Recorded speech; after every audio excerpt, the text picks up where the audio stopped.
Salve, gente, beleza? Sejam bem-vindos ao canal e bora dar uma olhada aqui num vídeo que foi mandado pra mim, tá? E dessa vez a evolução de Digimon é estranhamente realista. Bora dar uma olhada aqui, tá? Não conheço esse canal aqui, como é que é o nome? Acabou o Sossego. Vamos ver aqui em 3, 2, 1, play.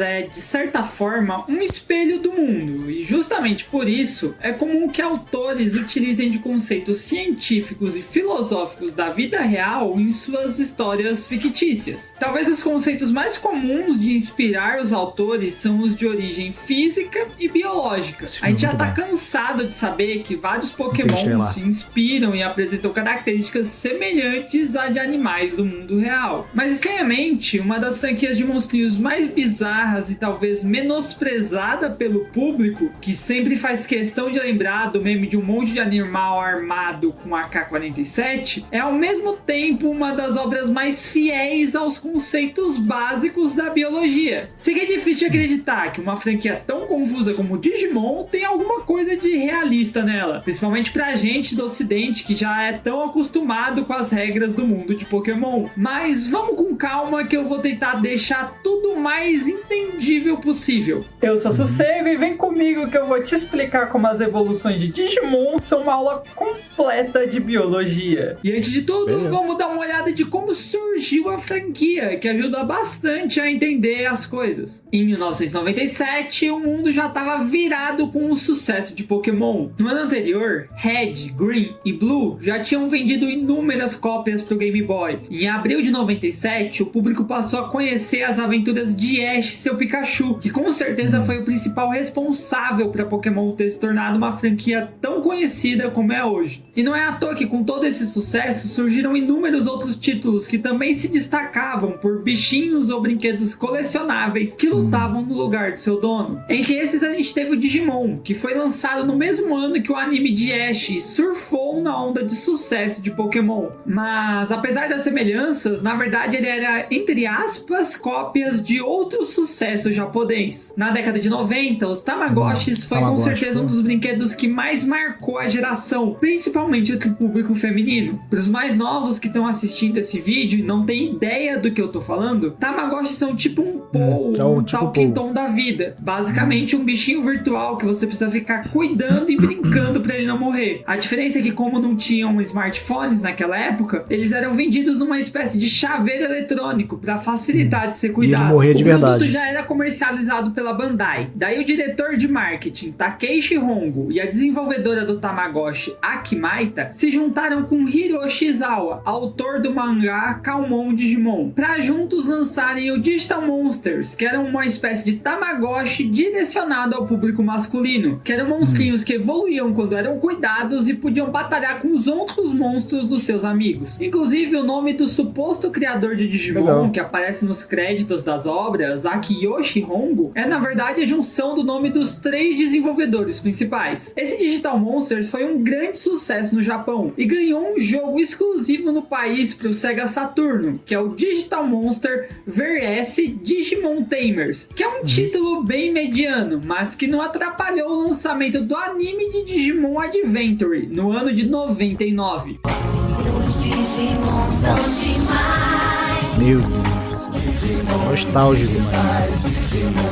Só é ridículo. O primeiro anime foi grande sucesso que impulsionou o título pelo mundo e com certeza é o que a maioria aqui do Brasil conhece. Tiveram várias continuações ao longo dos anos, mas algumas nem chegaram a passar na TV brasileira. E Digimon Adventures acabou se tornando o principal concorrente de Pokémon por alguns anos, mesmo que nem chegasse perto do mesmo sucesso aqui pelo ocidente. E apesar da série ter muitos pontos fortes, alguns que na minha opinião até Pokémon já estava muito bem consolidado em diversos países, então era impossível não fazer comparações, principalmente pelas duas séries terem monstrinhos fofinhos. Mas com a lógica das evoluções de Pokémon já estabelecidas entre o público, muita gente ficou sem entender quase que nada de como funcionavam as digievoluções no anime, principalmente porque para entender melhor como funciona a evolução em Digimon, você precisa ter conhecimento das histórias dos jogos, que são são super nichados aqui no Brasil. Mas mesmo assim, eu te garanto que ela funciona de forma até que bem realista. Primeiro de tudo, você precisa lembrar que Digimon não é Pokémon. Então as regras do mundo de um não se aplicam ao outro. Exatamente. Então a forma que as evoluções funcionam são completamente diferentes. Principalmente porque... Sem contar que as evoluções de Digimon não é definitiva igual o de Pokémon. O de Pokémon é definitiva, evoluiu já era, ele não volta para a forma anterior.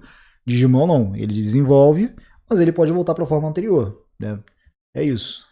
Não existe evolução de fato em Pokémon. Quer dizer, até tem, mas é a minoria dos casos e eu já vou explicar. O que a gente chama de evolução em Pokémon, na verdade, é só o crescimento daquele ser vivo. Um rato pequeno vira um rato grande. Uma lagarta vira uma borboleta e por aí vai. Mesmo em casos estupidamente estranhos, esse Pokémon não tá evoluindo, só virando outro bicho totalmente diferente. Tá, mas o que faz de uma evolução de fato? O primeiro estudioso que veio trazer isso a público foi Lamarck, que com certeza foi muito importante para dar o pontapé inicial, mas as ideias que baseiam as suas teorias estavam bem erradas. A primeira delas é a lei do uso e desuso, que dizia que quanto mais um ser vivo usar um órgão, mais ele vai se desenvolver e crescer, e quanto menos usar, mais vai atrofiar. Bom, a gente até sabe que no caso dos músculos isso é realmente verdade, mas o pescoço de uma girafa não vai crescer quanto mais ela esticar para alcançar uma folha. Então nem adianta ficar puxando o que você tem aí no meio das pernas, que não vai funcionar. A segunda era a lei dos caracteres adquiridos, que falava que quando um animal desenvolve uma parte do seu corpo, sua cria nasceria com aquela parte também desenvolvida. Isso aí nem preciso explicar porque tá errado. O filho de um maromba não vai nascer um marombinha. Mas no mesmo século, outro estudioso se consagrou o pai da teoria evolucionista, que é utilizada até hoje. E a gente tá falando de Charles Darwin, sua lei da seleção natural, que diz o seguinte: a característica de um ser vivo mais adaptado vai prevalecer mais na espécie do que outro menos adaptado. Mas por que isso acontece? O indivíduo mais adaptado vai sobreviver por mais tempo, assim conseguindo se reproduzir mais e passar suas características mais vezes para a espécie. Vamos pro exemplo clássico da borboleta. Duas borboletas da mesma espécie, uma branca e outra preta, estão numa mesma árvore num campo limpo. Um predador tem mais facilidade de ver a borboleta preta, porque ela se destaca na árvore, então ela é primeiro predada, enquanto a borboleta branca vai se reproduzindo e gerando mais borboletas brancas. Mas em um dado momento, uma fábrica se instalou perto daquela árvore e ela ficou coberta de fuligem. Agora a borboleta preta se camufla melhor e a borboleta branca fica visível para os predadores. Isso também significa que a evolução não é nem positiva nem negativa, na verdade se propaga a característica que melhor promove a reprodução da espécie. Tá, mas voltando rapidinho pro Pokémon, talvez os únicos casos de evolução na franquia são as formas regionais. Pegar o Sandrill, por exemplo. Sua carapaça é boa para se camuflar na areia e se proteger do sol, mas de alguma forma essa espécie foi parar lá nas áreas gélidas de Alola, e com o passar dos anos se reproduziram mais os Sandrills de pelagem branca e gélida, que se camuflam na neve e se protegem do frio. Mas agora, como todas essas leis são representadas no mundo de Digimon? Para começar, a gente precisa saber que o Digimundo é totalmente digital e surgiu junto com os primeiros computadores. Então tudo dentro dele funciona a partir de dígitos, e as coisas surgem com quanto mais dados são inseridos nos computadores na vida real. Então um ovo de Digimon não surge a partir de reprodução, mas sim de algum dado que surgiu naquele mundo. Tanto como não existe morte naquele mundo. Em grande parte das vezes, um Digimon quando morre, volta pro estágio de ovo, ao menos que ele seja deletado de alguma forma. Tá, mas se não existe reprodução, como a evolução funciona? Bem, grande parte disso é respondido na franquia de jogos de Digimon World, que começou lá no PS1, e funciona de 3 maneiras diferentes, misturando as leis tanto de Darwin quanto de Lamarck. Primeiro vamos com a mais simples, que funciona com o Digimon selvagem. Os Digimons, assim como o mundo deles, são feitos de um padrão de dígitos, e quanto mais características recebe, mais esse dígito aumenta. Então um Digimon livre pelo mundo vai crescendo de forma natural, e toda vez que ganha mais dígitos, ele se transforma num Digimon que tem aquele mesmo código. Por isso que pode acontecer de uma larva, por alguma razão, conseguir se tornar uma baleia no meio de um processo de evolução, porque ele ganhou dados que se tornaram compatíveis aos códigos da baleia, e logo acabou se tornando uma. Isso também possibilita que um Digimon tenha diferentes linhas evolutivas, tudo baseado no padrão de dados que ele adquire, e acaba virando esse balaio de gato aqui. aqui. Tá, mas se a lei de Darwin coloca como ser melhor adaptado aquele que se reproduz mais durante a vida e não existe reprodução no Digimundo, o que torna um Digimon um ser considerado bem evoluído? E a resposta é simples: quanto tempo ele vive e o quanto mais longe ele vai na linha evolutiva. Porque diferente de Pokémon, os Digimons têm diversos estágios que podem evoluir e se tornar cada vez mais fortes. Então vamos no seguinte cenário: um Gotsumon está vivendo num ambiente gélido e ele pode evoluir tanto para um Icemon quanto para um Monochromon. O Icemon tem o corpo adaptado tanto para se camuflar no gelo quanto para suportar o frio, enquanto o Monochromon tem seu corpo adaptado para ambientes montanhosos e secos, o que não tornaria tão eficiente no gelo. Então, caso ele evolua para um Icemon, a chance dele evoluir mais uma vez é bastante alta, sendo considerado melhor adaptado. Enquanto se acabar evoluindo para o Monochromon, a chance de morrer e voltar para o estágio de ovo é maior, tendo que começar uma vida de novo. Já as outras duas formas de evolução funcionam ambas com intervenção humana. A mais popular é a que a gente conhece no anime, usando o Digivice. O Digivice, que é um aparelho que o Digi escolhido recebe, tem a função de evoluir forçadamente um Digimon. Basicamente, ele insere dígitos diretamente nesse Digimon, que são baseados nas emoções do Digi escolhido. Daí o monstrinho acaba evoluindo, mas como não é uma evolução de forma natural,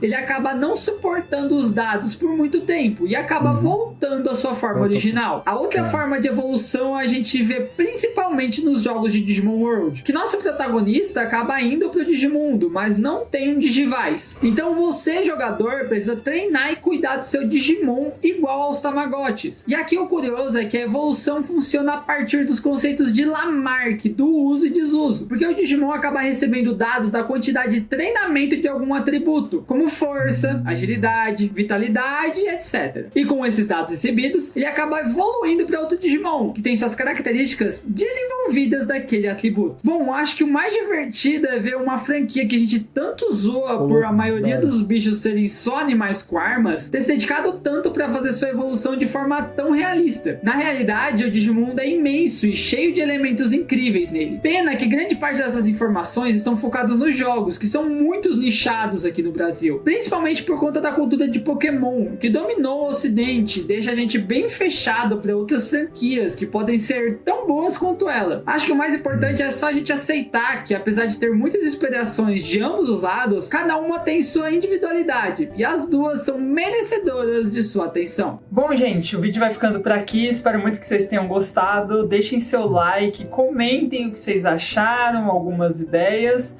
Eu sou Sossego e até a próxima. Valeu, Sossego, tamo junto. E esse daí foi o vídeo aí trazendo sobre a Digi-evolução, tá? Mano, esse anime do Digimon foi um anime que me marcou pra caraca. Eu particularmente gostei muito mais de Digimon do que de Pokémon, apesar de ter curtido pra caramba Pokémon também. Mas quando chegou Digimon, achei interessante o universo, a pegada do universo.